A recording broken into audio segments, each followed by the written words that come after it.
hold That was a strong start, though. Yeah. Let's recreate that magic. Right. Howdy, everybody. We are back at the 96th annual ABA National Meeting here in Charleston, West Virginia. Like the song says, it's Mountain Mama, country roads. Take me home. Charleston sits right in the middle of all of it. I wasn't even sure if we were actually going to get to town before it just popped out of the mountains. That's and right. There it was. So we're having a great time here. We have another interview coming at you, and we have with us Chaplain Miller of our United States Navy. And so we're excited to have you. Thank you for your time. Glad to be here. And so we're going to let him start off by telling us a little bit about himself. You bet. And we'll have a couple questions for him afterwards. Sure. Amen. Let's see here. After high school in 1995, I joined the Marine Corps. I was an enlisted Marine, and I got out of the Marine Corps in 2000. I went to college and seminary, and I got married in there, and I had children, and I worked at some churches. I planted a church in Washington State in 2007. And all through that time, I felt called to chaplaincy. And I was kind of waiting for my wife to catch up to that call, because it's a lot of moving, and there's some sacrifice involved. And so all that while I was working towards my resume, building it so I would be qualified for this job. And we'll get later into some of the qualifications. And I went to Officer Development School in Rhode Island, which is a 5-week training, officer training. And I did that in the spring of 2010. And then the fall of 2010, I did chaplain school, which was at the time it was in South Carolina. Now it's in Rhode Island. That was 8 weeks. And then I came on active duty full-time in January of 2011. Amen. Good deal. Yeah. Good deal. And so you mentioned it just a moment ago. What are some of the qualifications in case the folks are wondering Sure. what it takes to be a chaplain? Here's what we're looking for, and I can speak to this because what I do professionally, at least for the next few weeks in Columbus, Ohio, I've been doing this for 3 years, is I recruit chaplains. So the basic qualifications that we're looking for is an undergraduate degree. We're looking for a bachelor's degree in really any subject. We're looking for a Master's of Divinity or a Master's of Divinity equivalent. So it needs to be a 72-hour master's. That's the stipulation. So it can't be a 36 or 48-hour MA. It's got to be a 72-hour MDiv. If you have a 36 or 48-hour degree and a DMin, and that doctorate of ministry and that master's degree combined can get you to 72 hours, we might be able to work with that. In addition to the education, we need you to be a professional qualified pastor. We're looking for, at a minimum, 2 years of post-seminary ministry experience. So in the parish, in the churches, maybe in another institutional setting like a hospital setting or a prison, ministry. You need what's called ecclesiastical endorsement. So here, for the American Baptist denomination, you would work with your endorser to get endorsed for that. And of course, we're looking for preferably people under the age of 42. But if you're 42 and up, we can do an age waiver, that's fine. If you're in that mid-40s to early 50s, we're looking for a resume that's particularly exceptional. 15, maybe 20 years of pastoral ministry, a doctorate degree, maybe some publication, something that really pops. And obviously great physical health, condition, all that sort of thing. Height, weight, standards. It's still the military, even though it's chaplaincy. And we serve sailors, we serve Marines, and we serve Coast Guard. So Navy chaplains, we do a lot of stuff. And so we need people that are really well qualified. Yeah. So where's the last place you've been? The last place I've been working the last few years out of Columbus, Ohio. Long before COVID, I was working from home in my dining room. It's been a great 3 years. I got good Wi-Fi connection and a phone, and that's all I need. And I've been working upstate New York all the way down to Arkansas and Tennessee, coming to denominational conferences like this. I'm ordained Church of God of Anderson, Indiana, but this event is in my territory, so that's why I've been here representing Navy for the last few days. I go to seminaries, I go to conferences, I meet with people, all of that. Before I was here, I served for 2.5 years at Camp Lejeune, North Carolina. I worked with an organization called MARSOC, which was Marine Corps Special Operations Command, also called Marine Raiders. I got to spend a lot of time with them in the continent of Africa, visiting East Africa, West Africa, and the North. Been to Germany a few times with them, and probably about 15 states in the Union with Special Operations. Before that, I was with my family in Guantanamo Bay, Cuba, where, like we like to say, it don't get mo better. There you go. And I was there, my role was the chaplain. So the naval station, and then there's Camp America, which is where the detention facility is. I was aboard the naval station, and I did a lot of what I did as a civilian pastor. I led the church. I baptized. I preached on Sundays. I served communion. We baptized probably 36 people in Guantanamo Bay in the time I was there. The church grew from just around 100 to 225 in about 6 months. It was really cool what God was doing in Guantanamo Bay, Cuba, of all places. And then before that, my first tour, January of 2011, I was with Seabees, which are combat construction men. And that's when I deployed to Afghanistan, I deployed to Rhoda, Spain, and made my first trip to Africa to a little country called Djibouti. So that's where I've been. Here's a question I always wondered. Sure. All right. Your Church of Christ. Church of God, but yeah. Church of God. We're Baptists. There's differences in doctrine. That's right. But as a chaplain, I understand as a chaplain, you have to go throughout all the religions. You got to be able to do all of them. So let me bring some clarification to that. In the Navy, and this really, the Navy, we have what we would call our 4 core competencies. But what I'm going to describe for you really translates also to Army chaplaincy and Air Force. I provide, and this is the first competency, I provide religious ministry for people of my own faith tradition. Okay? I am not a Catholic priest. I do not provide Mass. Okay. I am not Seventh-day Adventist. I do not do Seventh-day Adventist services on Saturdays. I do a worship service led by me is a Church of God of Anderson, Indiana represented service. Really looks and feels kind of non-denominational. Okay, I'm not a liturgical guy. I don't wear robes. I roll my sleeves up and I wear sneakers. And I got a microphone on my ear. I facilitate, and this is the second core competency, Navy chaplains facilitate for faith traditions that are not our own. So here's an example. I went to the field with my Seabees, and my CO said, hey, chaps, because when you're a Navy chaplain, they call you chaps. Hey, chaps, what are we going to do for religious ministry in the field? I said, well, ma'am, she was female commanding officer. I said, ma'am, I'm going to do some Bible studies. I'm going to do some worship services on Sunday. I travel around. I visit the folks in the fighting holes and all the work we're doing. She goes, well, the religious accommodation survey that we've conducted suggests that we have, 20% Catholics. What are you going to do for my Catholics? I said, ma'am, here's what I'm going to do for our Catholics. I'm not Catholic. I can't provide Mass.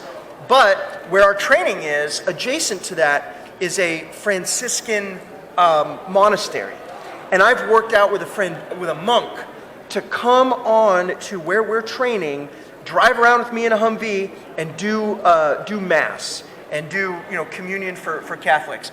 And a Franciscan monk wears a brown robe with a belt and a hood, and all my Seabees thought I brought a Jedi Knight. They're like, man, Chaps brought a Jedi. And it was a great experience. He was an old Air Force Vietnam vet turned Franciscan monk. He hadn't done anything military in a long time, so it was such a rich experience. But the point is, I facilitate for other people. So when I've got Buddhists and they're like, hey, I'm Buddhist. Okay, great. What do you need? You need some prayer beads or something like that? I can order that through the supply system. I do the same thing for my Muslims. I do it for I make sure that my Orthodox folks have what they need. I make sure that my Latter-day Saints, my Mormons have what they need. So I only do ministry as I am trained to do ministry. I facilitate for those other traditions. And then the other 2 core competencies are advisement. Navy chaplains are moral and ethical advisors to our command element. So if there's a situation or a circumstance where our commanding officer and that top shelf of leadership, sometimes they might need us to kind of speak into something, give a little different perspective. And then the 4th thing that we do is care for all. We are pastoral caregivers regardless of your faith tradition. So the military, as you guys know, is a very, it's an ecumenical environment. It's a pluralistic environment. And we like to say as chaplains, we work in an ecumenical team. Because I have worked for female commanding chaplains, I've worked for Catholic priests, I've had chaplain colleagues that are Latter-day Saints, where the theological differences might be very different than my own, but in this uniform and for our job, we're all pulling on the same rope in the same direction. We honor and respect what each of us brings to the table. Now, when it comes to, excuse me, when it comes to that pastoral caregiving piece, we all have a unilateral confidentiality, so we can be subpoenaed to court. And what you tell a Navy chaplain is in the vault. We will not divulge that. So one of the real bread and butters to being a chaplain is providing a listening ear for every single person in that chain of command, regardless of their rank. No matter how high up the food chain they are, they always have a chaplain that they can shut the door and just vent and just release some of that PSI, right, off gas. And there's no fear of reprisal, and it's in the vault. So we provide, we facilitate, we advise, and we care. All right. And yes, we can pray in Jesus' name. Let me just clarify that, as that has been a talking point for the last... There wouldn't be much need of praying any other. That's right, that's right. All right. And the types of stuff, let me get into really quick some of the types of ministry that we do. We've got the pastoral caregiving and the counseling. We lead worship services, Bible studies. We also get called upon a lot for ceremonies. When there's a Navy ball or Marine Corps ball or Coast Guard ball or whatever, those ceremonies always kick off with a prayer. Chaplain gets to do that prayer. Retirement ceremonies, we pray. I pray at the luncheon in honor of the Pacific Islander month. I got to write a prayer for that. I got a prayer for that. I pray at every event that they want to honor and recognize normally begins with a prayer. So we get a lot of opportunity to pray very publicly in front of a lot of people. And that's an exciting part of what we get to do. And of course there's funeral ministry and How do you things handle like that. How do you handle like PTSD or whatever? Do you deal with that? To some degree. So at this stage of United States military, we are far more advanced than we were in, say, the Vietnam era when it came to caregivers and helpers. We've studied PTSD through and through. We know more about that as a mental health issue than any other mental health issues. That's how treatable it is. That's how much therapy we can insulate somebody with. And with that, as a chaplain, I'm still not a counselor. I'm still not in a clinical setting. But every unit I've worked with will have behavioral mental health professionals, social workers, psychologists, sometimes psychiatrists, other marriage and family therapists. Depending on the unit, sometimes that social worker that does that kind of counseling, their office is right next to mine. And I can do a warm handoff. And I can sit down with a service member and say, I think maybe what your issue, the best way to kind of work with you might be to pair you up with a helper that has some skills and gifts that I don't have. And so that's an opportunity for me to work with the mental health colleagues of mine. And then there's a lot of times they will do a warm handoff with me and say, hey, chaps, meet so-and-so. This guy's, he's got some stuff and we're working on these parts of his life, but I think you might be able to be a good helper, caregiver for this part of this person's life. So yeah, we've got our foot in the door when it comes to mental and behavioral health.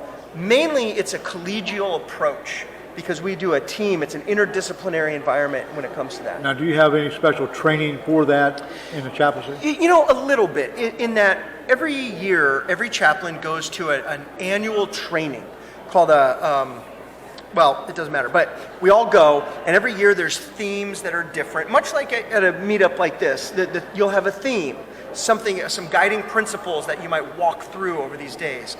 And that is something that we often will do as well. And we'll have some subject matter experts that come in and maybe give us some training and some good gouge. But the savvy chaplain will not be threatened by those clinicians that they work with. And instead of being fearful that they're going to take our ministry, embrace them for what they bring to the table, because what we bring to the table is exclusively unique. Most of those helpers I described are not uniformed service members. They don't deploy like us. I go to war without a gun. They don't do that. So I have a clout and a cachet with the people I serve because I'm in uniform, because I'm in the field with them, and because I'm not a clinician, because I'm right alongside them in every aspect of the work that they do. So if somebody was interested in the chaplaincy, what would be the qualifications for that? Yeah, so like I described earlier. Other than the doctrinals and... Yeah. So, you've got your bachelor's degree, your master's degree, health. Yeah, doctorate is helpful, but you don't need the doctorate. You need that ecclesiastical endorsement. So if you're tuning into this program, you're American Baptist. You have an ecclesiastical endorser. Get on your website and find out who it is. It's Terry Romine is his name. You'll find him. You'll message him. If you have the qualifications that I've just described, we have opportunities for ministry in active duty or reserves. So if you're a pastor at home and you're like, I regret not doing military when I was younger, and now there's a part of me that says, man, I wish I served. We don't have to steal you out of your church and out of the pulpit. And in fact, as a reservist, that one weekend a month, we can work with you so that you don't miss your church on Sunday. You can do that weekend. That can be a Thursday to Saturday weekend. That could be a Wednesday to Friday weekend. As a reservist, we understand we can't pull you out of that pulpit 25% of the year. So we've got ministry opportunities. If you're in seminary, talk to us. We can help provide you a path of ministry after seminary, and after you do those 2 years of full-time ministry experience, you might be called to do the kind of work that I do as opposed to just the parish ministry. The other thing that it's important for people to know, in active duty with what I do, it is an initial 3-year commitment. You don't have to sign up for your life. You can do 3 years, and if at the end you say, you know what, thank you, Navy, every tool in my pastoral tool belt is sharp and ready for use, and I want to take this back to the civilian parish. I want to take this back to my home church. We will give you back to civilian society a better trained, equipped pastor, because I guarantee we will call upon gifts and skills that have been lying fallow in the civilian ministry, because that's the nature, the operational tempo of what we do. So call Terry Romine. If you're interested and you want to speak to a Navy chaplain like myself who works in the recruiting space, Google how to become a Navy chaplain. You'll get a Navy website, and you'll look for career opportunities, religious ministry, chaplaincy, and eventually somebody like me will call you. Awesome. Yeah. Well, now one question I'm sure everybody's asking is, what rank do you hold? Great question. I'm a lieutenant commander, so all chaplains are officers. Part of the qualifications to get this job is you need to be able to maintain a secret security clearance. So if you have a certain type of criminal record, this might not be the field for you. That doesn't mean that God can't use you in ministry. But in terms of the military, we value secret clearance, top secret clearances, things like that. So I'm a lieutenant commander. In the Navy, the officer rank structure begins with ensign, and then you become a lieutenant junior grade, and then a lieutenant, and then you get every rank after lieutenant is what's called a controlled grade. So you get specially kind of selected for that. So I've been a lieutenant commander for a few years, and we'll see if God wills it. I'll become a commander in a few years, and then 06 is captain, and then you get into the admiral ranks. So I'm just a mid-level guy. Nothing too fancy. Yeah, We sure do appreciate you stopping in, yeah, man, chatting with us. we appreciate Gentlemen, thank you so much. Your sacrifice, your willingness to come and share this with the folks. So I'm sure we're absolutely curious about. Yeah. It's not every day you get to talk and share with a Navy chaplain. Yeah. And learn the inner workings of it. That's right. Can I give my phone number? Oh, certainly. Yeah, 614-301-3747. Because I'm leaving this job and I'll be going to Coronado in San Diego here soon, that phone number will go to my colleague, Chaplain Stephen Scott. Okay. He does the same job I do. No matter where you're at in the country, he will refer you to a chaplain in your region that can help you. Another qualification I forgot to mention is United States citizen. I know you told me we're in 17 countries, I think. 13 countries. 13 countries. Yeah. So U.S. citizenship is a qualification for what we do. But, yeah. Good deal. Well, man, I appreciate your time. Thank you so very Absolutely. much. And, absolutely, sir. If you Thank don't you. mind, I'll just call you Chaplain. Yeah, that's right. That's right. And so Thank y'all so much for tuning in. Be sure to look for some more of those. I'm going to get with him and find out. I'm sure it's like Navy.gov or something like that. .gov.com, I don't know. We'll, you'll figure it out. Yeah, just type in Google. U.S. Navy. Yeah, Yep. yeah. And so, but it'll be on this program whenever it uploads to our different platforms. We'll be sure to put a link in the description so that you can click and find that out. And as always, as we've said for all of our interviewers, continue to pray for our chaplains. Continue to pray for our military. Absolutely. I mean, probably more so than in past history, we really need to Yeah. to bathe our military in prayer. We appreciate it. Thank So you. we just encourage you to do so. And until next time, we'll be seeing you. All right. Thank you, guys. Good.